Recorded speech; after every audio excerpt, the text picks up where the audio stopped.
Magandang araw mga kaibigan. Bigyan natin ngayon ng reaction opinion itong latest post ni Congressman Kiko Barsaga. Sabi niya, Saldico at Romualdez makakasuhan na. Si Sandro Marcos na lang ang kulang. Philippines versus Marcos. So, good news. May nabasa kong post kanina. Ang NBI nagrekomenda na ng kaso laban kay Saldico. Saldico, Senator Jinggoy Estrada, Joel Villanueva, Engineer Alcantara, at may isa pa, yung dating kongresista. Nang dahil sa testimony ni former District Engineer Alcantara, based from the testimony, yun na, kakasuhan na sila ng indirect bribery and malversation of public funds.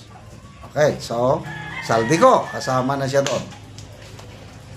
So, nang dahil sa surprise witness ni Senator Marcoleta, hindi nila ito inaasahan, nabulaga sila. Buong bansa bulaga. Dumating, surprise witness, Master Sergeant Gutesa Orly. Very credible sa aking pandinig sa kanyang pagsasalita. Talagang very sharp yung kung anong nangyari, yun ang sinasabi niya. Direct. Yung sinasabi niya, nagdadala ng basura. Basura yung nakalagay sa boxes. Luggage, milyon, isang maleta o isang box, more or less 48 million ang laman. Dinadala sa bahay ni Congressman Saldico at Speaker Martin Romualdez. Kahit balik ta rin nila yung mga tanong, kasi ang daming mga senator nagtatanong, very consistent yung mga sagot niya. Kasi bago pa nangyari, nagsimula December 5, 2024. Na detail na siya na doon kay Congressman Saldico. Then halos 3 times a week namomonitor niya, nagdi-deliver sila ng millions in cash sa bahay ni Saldico at ni Congressman Romualdez. So, hopefully, based from this testimony na pati mismo si Senator Erwin Tulfo, nagsasabi niya na maganda yung sinabi mo, yung credible witness ka. Sana hindi magbago-bago ang imong sinasabi. So sana, kung gaano sila kabilis na nagsampa ng kaso laban sa dalawang senador, kay Saldico at iba pa, ang bilis ang DOJ, ang bilis ng NBI, sana ganito rin kabilis nila sampahan ng kaso si Congressman Martin Romualdez. Sana. Kaya ito yung sinasabi ni Congressman Barsaga na makakasuhan na. Sana nga. It remains to be seen. Pagkasuhan nila kaagad, yun, maniniwala na ako na totohanan na ito. Kailan kung maglangan-langan, parang kalikalimutan lang.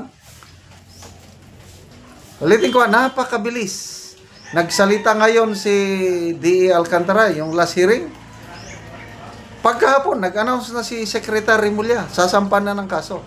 At kanina nga, nabasa ko na yung post, meron na specific na kaso, indirect bribery and malversation of public funds. Kasi nga, Saldico ang nandun na, plus 2 senador. Kaya abangan natin ano ang aksyon ng DOJ, ano ang aksyon ng NBI dito ngayon sa pasabog laban kay Saldico and Congressman Romualdez. Sana kasuhan. Ano sa tingin nyo? Kakasuhan ba sila? Nila? Kagad o maghintay muna? Okay, isa pa ang nakikita kong kakasuhan, ano? si dating Senate President Escudero. Kasi idinawit ni dating Yusek, DPWH Yusek Bernardo, si Escudero na nakatanggap ng kickbacks di umano. May nabasa akong post, nag-respond si Senator Escudero na hindi yan totoo. Kakasuhan ko rin yang si Bernardo na yan. Hindi kami nag-meet ni minsan. Sa nakita kong galaw ng DOJ, opinion ko lang ito, I might be wrong. Kakasuhan nila. I hope I am wrong. Kung gaano nila kabilis kinasuhan si Senator Joel Villanueva at Senator Jingo Estrada, bukas makalawa, baka may kaso na rin si Senator Escudero. Si Senator Binay, wala na yon. Kasi nabanggit din si Binay. Kailan? Importante kasi itong, according to Rowena Guanzon, Attorney Guanzon, na kaya kinasuhan nila si Jingo at Villanueva, minus 2 na yon sa mga anti-impeachment senator. Itong si Escudero, anti-impeachment din ito. Kung makasuhan, akala nila minus 3 na. But, I don't think so. Kasi, yung kaso nila na malversation, dadaan pa yun ng proseso. It will take time bago ma-issuehan sila ng warrant of arrest. At kahit may warrant of arrest, senador pa rin sila. Hanggang 2028, maliban lang kung ma-impeach sila. Kailan kung ito, kasuhan mo, ipitin mo, ay lalong lalaban ng mayan. Yung iipitin mo lang para babawiin nila yung boto nila, acquittal ni BP Sara, lalo silang nagkakamali. Sa opinion ko lang. So, ano pa ba ang mga susunod na pasabog? Salamat tayo kay Senator Marcoleta. Salamat din itong Master Sergeant Gutisa na ito dahil voluntaryo siyang lumapit kay dating Congressman Mike Defensor. Doon siya unang nagsalaysay.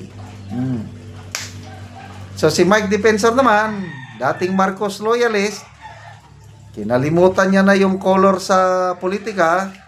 Tinawagan niya si Senator Marcoleta, yon nag-connect. Then, yan na, pasabog. Na sorpresa, nabulaga ang Senate hearing kanina. Hindi nila in-expect na may lalabas na testigo laban kay Martin Romualdez. Okay, salamat mga kaibigan sa inyong pagsubaybay sa ating channel.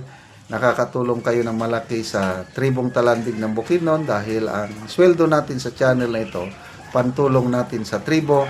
Namimigay tayo ngayon ng livelihood assistance sa kanila. Nagpapatanim ng saging lakatan at Arabica coffee. Panoorin niyo ang video na ito.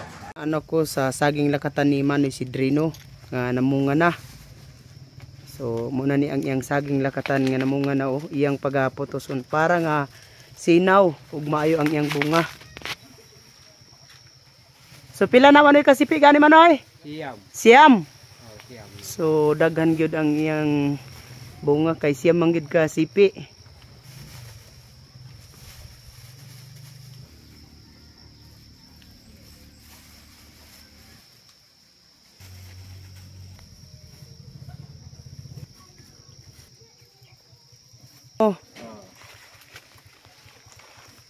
Gisandayan na gyud kay taas kayong saging ang lakatan kay tambok manggod. Sa Ginoo kay inuno ng akong saging.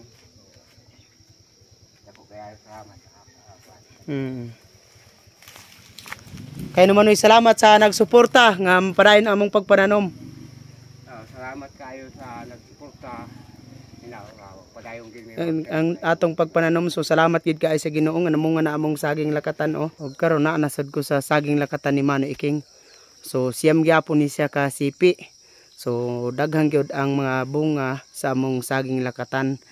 So muna ni ang iyang unang tanom. Ang tanom ni Manoy Iking saging lakatan 180 ni siya. So daghan na gyud sunod-sunod na gyud ang pagpamunga sa among lakatan. Karon mo upod ni ang saging lakatan ni Manoy Boy nga namunga nagiha. So pito ni siya ka sipi ug iyaha. So sunod-sunod na gyud ang pagpamunga sa among lakatan gyud.